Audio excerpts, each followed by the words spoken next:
Mm. Here we are. We are live. Oh my God, we're live already? Okay, I'm ready. Let's go. And we're black and white because Black and white. we hit it, right? We just get right to it. That's There's right. no color commentary, no Yeah. beating around the bushes. We're just like hitting it hard. What are we gonna talk about this week, Deb? What are we going to talk about this week? We were talking about a few things before, but I had a couple of conversations over the last week that I thought were really interesting. I talked to one head of marketing that actually owned part of sales, and he was sharing with me how it just blew his mind what he thought he knew versus what he learned by actually having a small sales team and actually having a number. So why don't we talk about what happens to marketing when it owns either that BDR team, the SDR team, or a small sales team? Why don't we talk about that? Yeah, I love it. I mean, I know this. We know a lot of CMOs that do manage it, and it is one of those ongoing debate things. Like, where does this function go? And actually, there's a third dimension to it, which we see being pushed by a lot of the private equity firms now, is why don't you just have AI do a lot of the BDR function, which is another interesting take. But that's different. That's different. That's on the execution. It's not on the ownership. That is true. The number that's associated with that ownership, right? Yeah, AI can't own the number, at least not yet anyway. Yeah, it can't own the number. And actually, that was one of the topics that we talked about at the CMO huddle last week is even if you have AI as a major execution agent, a human being has accountability. Oh, better, I mean, because then I think that's really scary thing is turning over ownership. All right, so let's talk about marketing because there are a lot of marketers who don't want it or don't understand it. And that is a bless your heart moment, Jeff. And I like to call those out. And for you folks who are not from the South or don't understand what bless your heart means, it kind of means you stupid idiot, right? It's not necessarily a compliment. It's like, oh, bless your heart, you're just so stupid, right?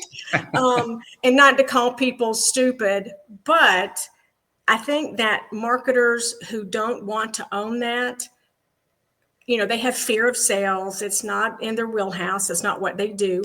However, there is nothing that will make a marketing organization focus on demand gen and revenue and become a better player with sales than when you have that knowledge, expertise, and or ownership of sales and the pressure and the number that's associated with that. So, and this is advice, Jeff, that we've given to a lot of CMOs through the years. Get that SDR team, get that BDR team, and it helps them so much on the marketing side, but it then gives them a true understanding of what it's like to be on the sales side. Well, yeah, because look, even if you don't have an e-commerce platform, which many organizations don't because they don't sell that way, of course, that's a great way for marketing to establish attribution and own a revenue number, but you don't. But having that BDR, so if you're still in the world of setting up qualified leads and MQLs, that should be your first glance or checkpoint. So if you have the BDR function, before it even gets to sales, you could see how well you're actually doing. Because if you own the function that's going to set it up to then create the opportunity to pass it over to sales, which is what a BDR does, then that's a great pressure gauge, right? To see whether or not it's you're doing. You also have ownership over how quickly that lead is followed up on, which is a major breaking point with leads coming from sales, from marketing over to sales, because the salesperson has a lot of other things on their plate and someone else is setting their priorities for them versus if you had a BDR team and you realize how critical that follow-up is, you can make sure that happens. And again, that is actually a great place to be using AI. I can't believe how many companies still do this manually. I just got off the phone with a manufacturing prospect, and they have 18,000 leads a year that they score and route manually. They don't use systems for anything. I'm like, how is that possible going into 2026 that this is still a thing? But yeah, I mean, that speed to lead is a huge issue. It's a huge issue. And if I could fix one thing to make the biggest impact on leads and lead conversion and pipeline, it would be speed to follow up on that lead. which again is one of the reasons that we're seeing AI being so successful when you bring it in to do that immediate, especially if it's a more of a personalized follow-up, right? So that doesn't drop through the cracks. But let's talk about what a CMO and what a marketing team learns when they have this responsibility. What do they learn, Jeff, that they didn't know? Well, I think they finally hopefully learn to appreciate what an actual qualified lead is, what it takes to set up an opportunity, not just create a touch point, because sales is going to view the world much differently. I mean, that main function of the BDR department, person, team, whatever you might call it, is to really take that lead, qualify it further, and determine whether or not it should move into the pipeline for forecasting or if it just should be turned back. And it's that first human intervention standpoint. So marketing can really learn a lot.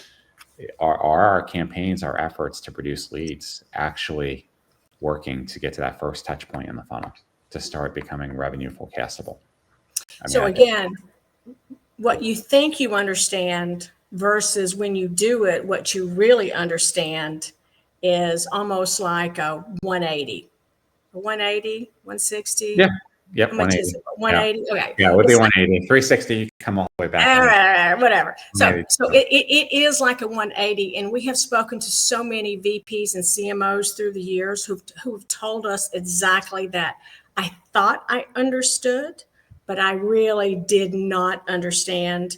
And it changed how we think about sales. It changed how we work with sales. It changed how we prioritize what we do and our understanding of what needs to be done. And that is a lot of change to happen. So what else do they learn? I would say that's one. I'd say though, they spend so much time arguing about the efficacy or the quality of the lead. I think though, another thing a CMO learns is about effort allocation, which is another huge area, big problem for many CMOs. Like where do you put the time, the people, the energy, how do you organize your staff? So I think if you can own that BDR function and you can start really learning what moves the needle to drive revenue, it informs the way that you work. So I think that's probably something that a CMO would not anticipate that they would learn. I agree with that. One of the things that I have done through the years, I was working with she was actually a VP. I don't think they had a CMO in their company. And you know her, she's in Atlanta, and she's really big on the sales and marketing relationship. Mm-hmm. And one of the early projects that we did with her, I said, one of your key metrics needs to be for all or parts of your marketing team to have a key metric called time with sales and time in front of customer. And she looked at me and she said, well, that's really interesting. And she said, what would that do for me? I said, well, here you are marketing. What do you really know about the customers? What do you hear them saying? What are their problems? It's all being diffused and fed up to you and the way that everybody wants to tell you that. And I said the same thing with sales, not really understanding what a day in the life of a salesperson is like. So after that, she began, and she's done this with a couple of companies, when she hires salespeople, when she hires marketing people, and again, not every role, but depending on the role, she has them do a rotation in sales. They're not doing sales, but they're helping sales. They're on sales calls. They're helping. I like that because you finally get to see what a day in the life is. Exactly.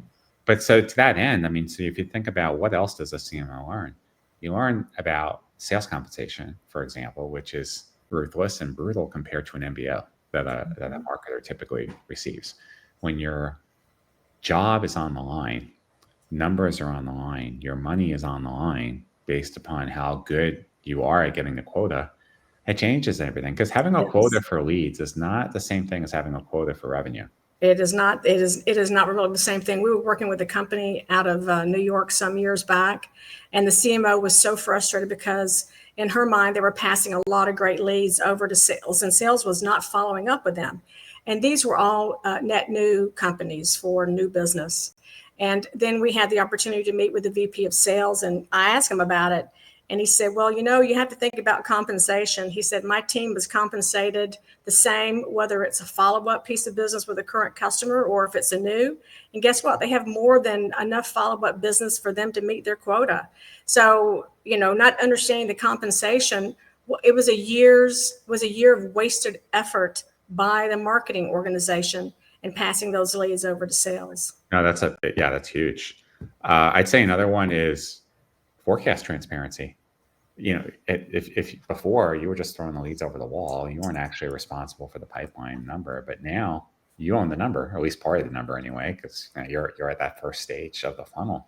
So you can't just say, well, I gave the leads to sales, I hit my number for qualified leads. You can't say that anymore. You now actually have to articulate, what you're actually doing to build pipeline, just like a salesperson would. So you have to understand the pipeline. You have to understand that part of the sales process and how they evaluate the pipeline and how, once that lead flows over into the arena of sales, what that whole process is.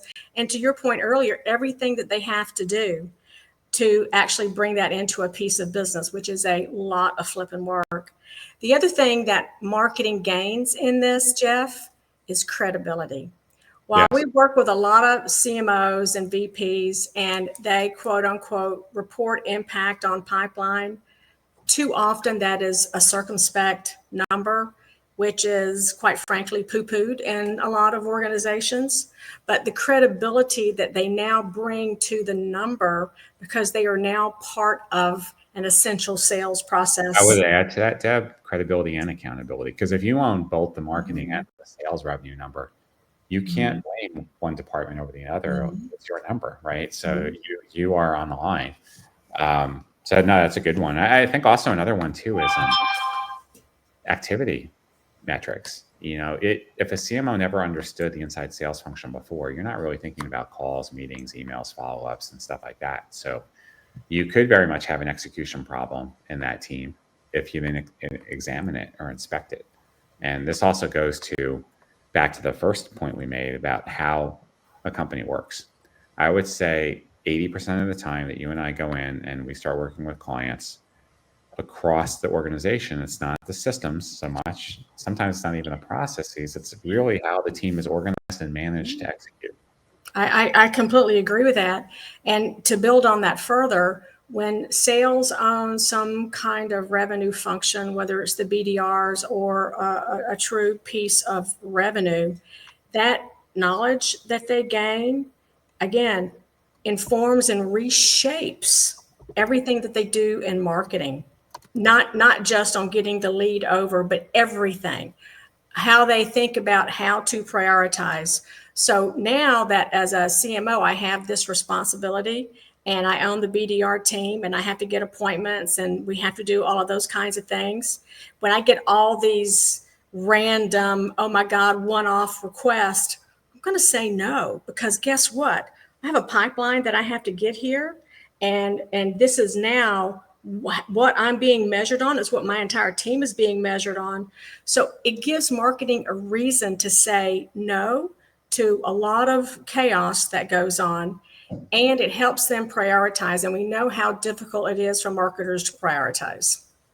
And I think if they do take this function on, then are you running a marketing organization anymore? You're running a revenue organization or a sales organization. That's a very big mindset shift for a CMO to take, right? You're now driving revenue, not just marketing activities. It's different. I also think marketing's perception of themselves as a strategic value driver, because they're doing product marketing and change management and other stuff. There's nothing more strategic than being able to grow revenue. Nothing. So Nothing. I think it's a real although I will say, positioning and messaging is a big thing this year going into 2026.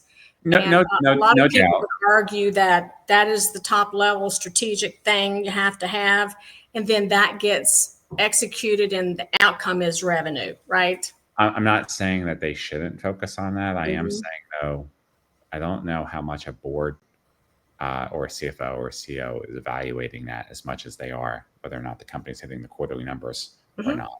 That doesn't mean, though, a CMO shouldn't be focusing on that as a way of driving revenue.